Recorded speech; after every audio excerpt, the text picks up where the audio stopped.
अस्सलाम वालेकुम, मैं हुसनैन, आप देख रहे हैं नया पाकिस्तान। मैं यहाँ कवरेज कर रहा था तो पुलिस वालों ने आके पकड़ के मुझे यहाँ प्रिजनर वैन में डाल दिए, मुझे और मेरे कैमरामैन को। साथ यहाँ कुछ कारकुनान भी कुछ भी नहीं किया। साथ यहाँ कुछ कारकुनान भी मौजूद हैं। ये सूरत हाल है यहाँ ज़मान पार्क के बाहर की। तो अभी उन्होंने हमें पकड़ लिया और प्रिजनर वैन में डाल दिया। ये मैं वीडियो प्रिजनर वैन से बना रहा हूँ। अस्सलाम वालेकुम, मैं डीजे हमजा।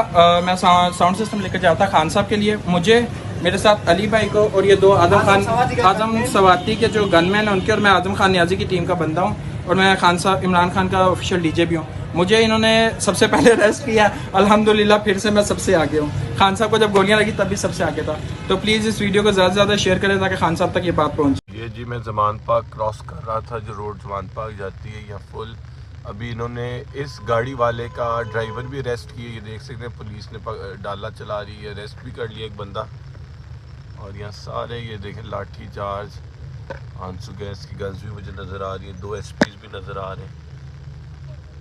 सब लोग यहाँ पहुँचे फौरी तौर पे ज़मान। पीछे से चलो।